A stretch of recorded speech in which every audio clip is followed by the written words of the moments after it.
Halo, selamat datang di materi terakhir, yaitu kita akan membuilding semua end-to-end infrastructure mulai dari cluster Kubernetes di AWS, kemudian nanti kita deploy juga CI/CD, yang nanti akan kita deploy juga aplikasi e-commerce app ini nanti di dalam Kubernetes, yang mana nanti semua akan kita integrasikan mulai dari domain ya, domain name, kita nanti menggunakan Cloudflare.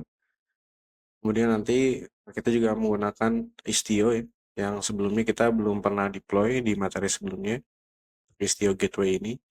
Nah, nanti juga ada tambahan lain yaitu secret management, yaitu kita menggunakan Vault untuk secure environment kita, secret environment kita. Ya, nanti juga kita akan deploy monitoring stack, yang mana nanti ketika kita install aplikasi e-commerce ini, kita akan monitoring semuanya, mulai dari penggunaan utilisasi CPU memori, kemudian logging, dan tracing. Di tracing kita integrasikan menggunakan Jaeger Collector. Nah, sebelum kita nanti integrasi end-to-end ya, nah kita akan deploy lagi sebuah cluster production ya di AWS, yang mana kita menggunakan Terraform ya untuk memprovide provisioning di AWS. Jadi kita akan provisioning Kubernetes cluster ini di AWS di region Singapura ya. Yang mana nanti high level arsitekturnya adalah kita akan membuat satu VPC di Singapura, dan dari VPC tersebut kita membuat mengaktifkan tiga availability zone, di mana nanti masing-masing availability zone akan kita install control plan-nya. Jadi nanti Kubernetes cluster kita akan kita deploy high availability di masing-masing availability zone. Yang mana nanti ketika ada disaster atau di data center, kita ada backup. Masih ada dua sisanya ya, ketika nanti ada satu cluster yang mati gitu, satu cluster control plane. Nah, selain itu kita juga akan memprovisioning ECR ya. Nanti ECR ini akan digunakan untuk image repository ketika nanti kita sedang melakukan proses CI/CD. Nanti pun kita akan membuat satu proses CI/CD yang mana nanti akan distandarisasi untuk tiga aplikasi nanti ya. Nanti kita akan membuat tiga aplikasi dan deploy ke Kubernetes. Nah, nanti flow-nya sendiri ketika kita akan mendaftarkan domain name kita ke public ya. Nah, nanti end user ini akses ke domain ya, misalnya kolon.my.id, nanti kita daftarkan via Cloudflare. Nah, dari Cloudflare ini flow-nya masuk ke load balancer PS ya. Nanti load balancer ini masuk ke Istio Gateway. Nanti kita integrasikan Istio Gateway ini dengan load balancer. Nah, nanti Istio Gateway ini kita gunakan sebagai ingress ya, ingress controller dari domain untuk masuk ke e-commerce apps ini di dalam cluster Kubernetes. Mana nanti kita bisa mengatur path route dari domain itu sendiri yang akan masuk nanti ke aplikasi spesifik aplikasi kita ya. Jika kita lihat di sini nanti akan kita deploy tiga service ya, yaitu order service, product service, dan user service. Nah, nanti Istio Gateway ini kita akan gunakan sebagai ingress untuk akses ke tiga aplikasi tadi ya, dan menggunakan subdomain atau domain yang berbeda. Itu bisa. So, ke target arsitektur kita di control plane nanti di Kubernetes itu kita akan deploy tiga control plane ya. Yang pertama 1, 2, 3 ini akan di install di masing-masing availability zone, karena di Singapura itu ada tiga availability zone. Kita masing-masing ini install di semua availability zone. Jadi kita install ke tiga availability zone, dimana ketika kita menggunakan managed service EKS atau managed service Kubernetes, sebenarnya kita tinggal aktifkan saja gitu lewat lewat Terraform ya.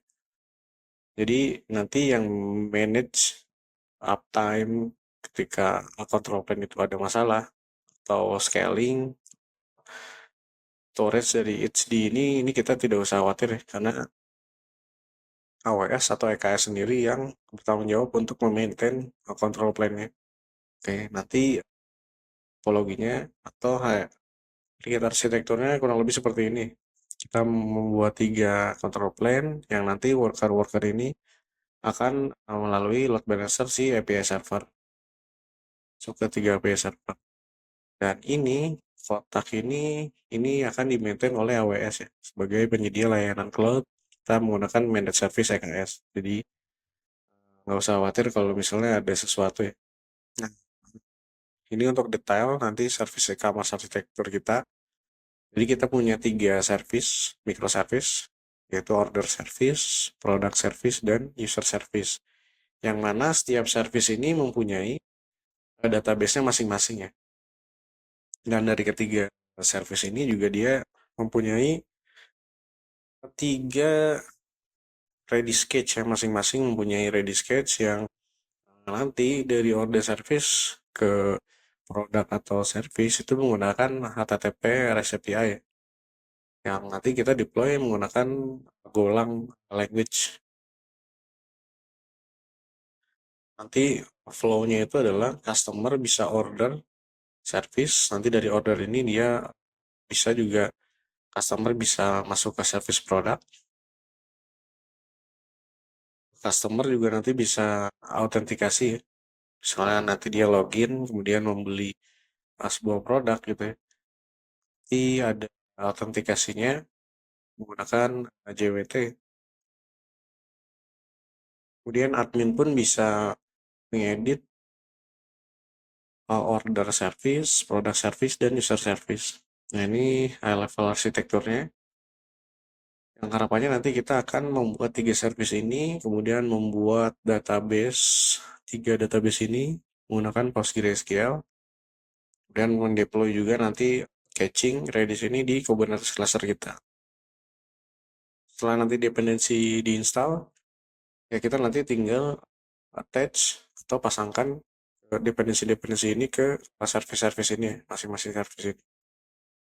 Nanti kita akan coba semuanya di cluster Kubernetes kita di EKS. Nah, dari CI/CD arsitektur sendiri masih sama ya.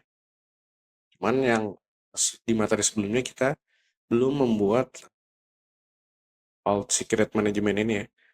Yang mana nanti kita akan membuat hasil Vault ini untuk menyimpan ENV, Environment Variable, atau Secret Variable di Vault.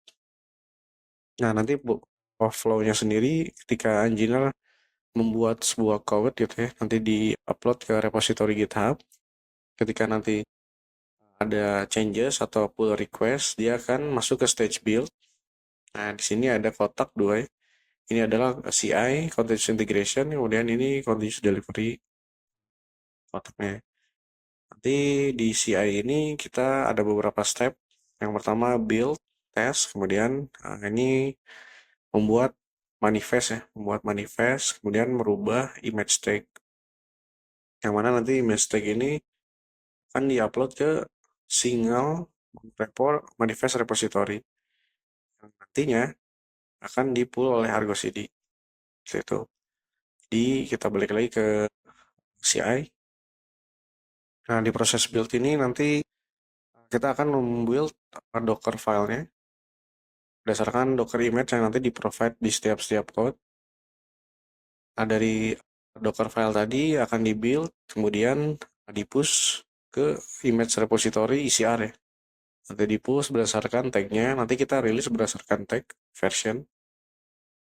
Setelah nanti kita image push, di image ECR ini nanti kurang lebih akan ada 3 image repository ya, berdasarkan nanti service-service yang kita deploy. Jadi nanti ada 3 image repository, yaitu user service, product, dan order service. Nanti masing-masing service ini kita buatkan image repository-nya ya. Nah, di sini masuk ke tes ya. Masuk ke tes, jadi di sini saya akan mencontohkan vulnerability scan test ya.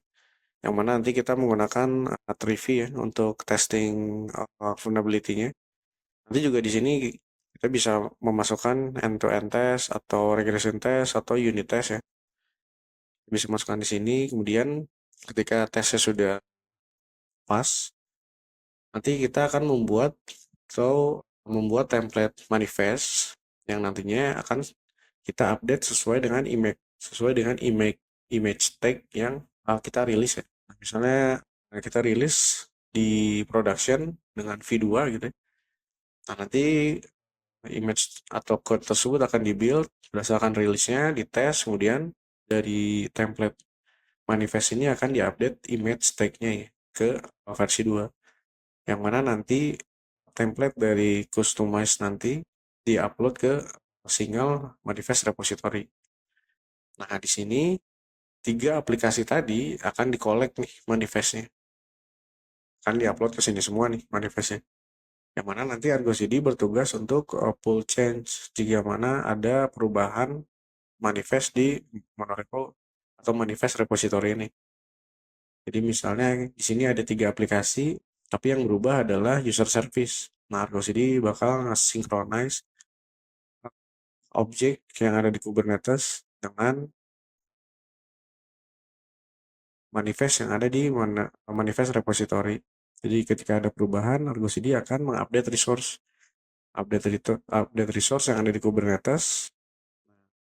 Jika perubahannya adalah deployment, berarti dia akan mengecek nih apa yang berubah. Nah, jika yang berubah adalah image versionnya, berarti deployment akan mengambil image version yang terbaru, ECR. Kemudian nanti deployment akan redeploy. Ada deploy, nanti rolling update, kemudian dia akan mengupdate pod-podnya. Nah, ketika pod ini di recreate atau rolling update, nanti ketika pod ini initialize, dia akan mengambil secret. Nah, secret ini nanti akan digunakan oleh aplikasi ya. Itu aplikasi kita untuk menjalankan aplikasi ini.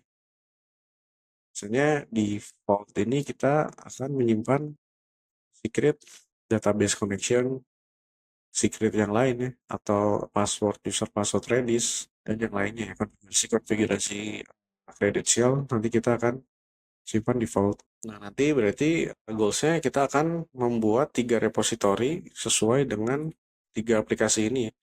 Jadi masing-masing ini akan kita buatkan repositorinya dan plus 1 repository manifest repository. Jadi total kita mempunyai 4 repository yang akan kita buat ya. Ini monitoring arsitektur kurang lebih sama ya. Untuk monitoring arsitektur nanti kita menggunakan Victoria Matrix untuk collecting matrix storage-nya. Yang mana nanti dari Kubernetes ini kita scrap matrix-matrixnya mulai dari utilisasi, penggunaan resource gitu ya. Dan matrix-matrix yang lain nanti di-scrap oleh VM Agent. Nah, nanti VM Agent ini akan insert ke Victoria Matrix server. Karena nanti kita akan deploy. Kemudian nanti selain matrix, kita juga membuat Grafana Loki untuk storage database logging ya. Nah, nanti logging ini akan di-collect oleh Promtail. Nah, Promtail ini kita akan install di semua node. Jadi nanti dari semua node ini dia akan scraping log dari setiap pod ya. Setiap pod nanti di-insert ke Grafana Loki. Nah, yang mana nanti kita bisa melihat log-log yang masuk menggunakan Grafana ya. Jadi nanti Grafana ini kita akan gunakan sebagai visualisasi monitoring matrix, kemudian monitoring logging. Nah, satu lagi kita mempunyai 2 UI nih. Satu UI Grafana, satu UI Jaeger. Mana Jaeger ini nanti digunakan untuk distribute tracing ya, UI sebagai UI-nya. Nanti dari pod yang ada di Kubernetes, kita akan install 3 aplikasi ini menggunakan OpenTelemetry ya, OpenTelemetry Tracing SDK yang nanti dia akan ingest datanya ke Elasticsearch atau kita juga bisa gunakan nanti all-in-one Jaeger ya. Nah, nanti storage ketika kita ingest akan di-view oleh Jaeger. Jadi di sini kita sudah bisa melihat 3 observability. Yang pertama matrix, yang kedua logging, yang ketiga tracing. Nah, di sini kita sudah lengkap untuk observability.